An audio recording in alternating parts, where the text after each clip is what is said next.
Shalom Bapak Ibu Saudara yang dikasihi Tuhan.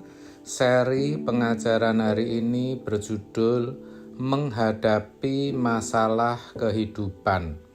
Yang namanya kehidupan itu ada dinamikanya. Tidak selalu berjalan langsam tanpa adanya masalah dan persoalan. Sekalipun sudah menjadi Kristen, bukan berarti semua akan berjalan aman dan nyaman. Alkitab tidak menjanjikan bahwa orang percaya akan menjalani hidup tanpa masalah dan persoalan.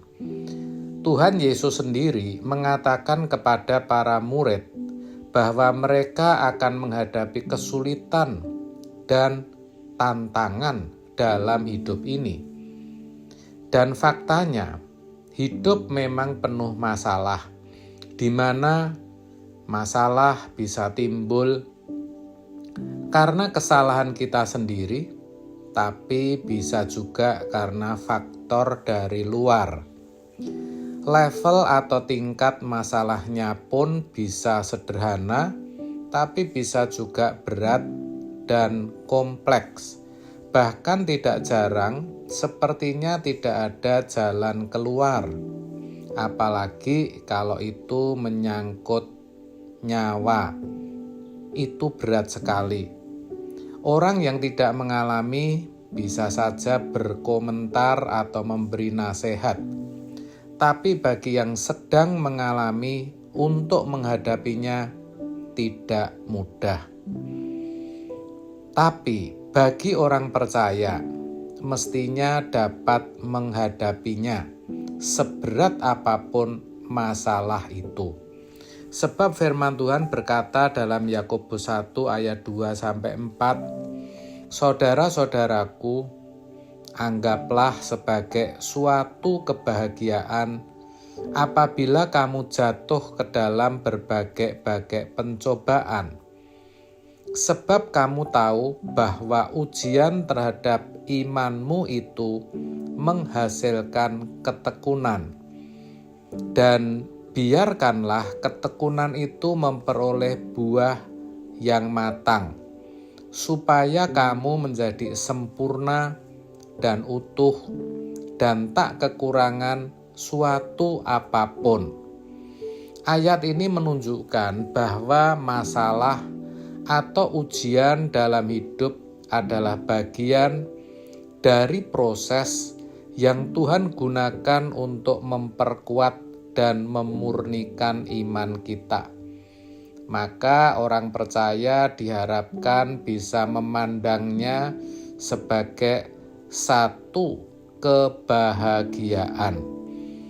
Jadi, memang Tuhan tidak menjanjikan kehidupan yang bebas dari masalah, tetapi Dia menjanjikan kekuatan, penghiburan, dan kedamaian. Namun, memang tidak mudah mengalami kekuatan, penghiburan, dan kedamaian yang Tuhan sediakan itu. Padahal, itu yang dibutuhkan untuk bisa menghadapi masalah serta melaluinya. Lalu bagaimana caranya? Memang tidak mudah, tapi kuncinya kita mengasihi Tuhan. Hanya dengan mengasihi Tuhan, seseorang bisa mengalami kekuatan, penghiburan, dan kedamaian ketika ada dalam masalah. Orang yang mengasihi Tuhan, yang pertama, ia tahu bahwa semua itu merupakan proses pendewasaan iman.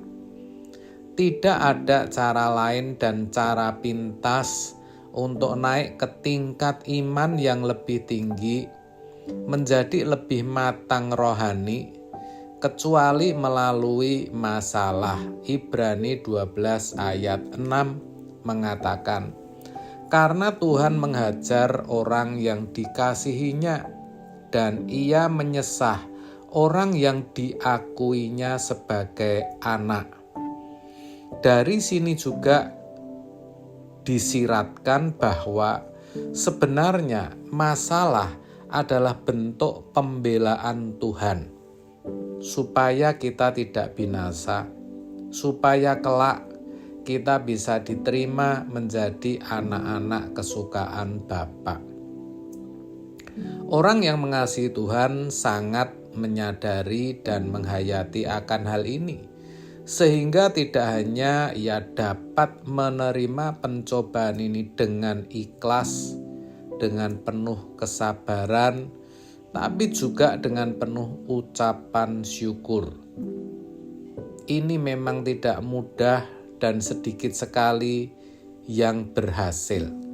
Dan kalau kita mau benar-benar memiliki komitmen untuk mengasihi Tuhan, kita akan bisa. Yang kedua, orang yang mengasihi Tuhan tidak akan menghadapi masalah dengan rasa takut. Apakah itu takut kehilangan pekerjaan, kehilangan penghasilan, nama baik, karir, atau apapun yang lain. Baginya, kalaupun harus hancur, lebih baik hancur di tangan Tuhan. Sebab dengan hancur di tangan Tuhan berarti apapun yang terjadi, yang penting bersama-sama Tuhan. Dan kalau ada bersama Tuhan, semua pasti baik. Sebab Tuhan pasti tidak mau kita kenapa-kenapa. Yang ketiga, orang yang mengasihi Tuhan tahu bahwa masalah atau persoalan hidup itu sesuatu yang fana. Sekalipun berat, kompleks, rumit, atau sepertinya tidak ada jalan keluar, pada akhirnya juga pasti selesai dan bisa dilalui.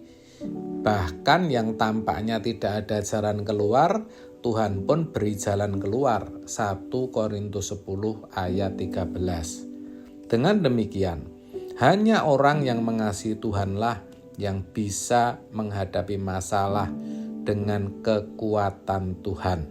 Sehingga sekalipun masih sedang dalam masalah, hatinya tetap damai, teduh, dan tenang. Amin. Tuhan Yesus memberkati.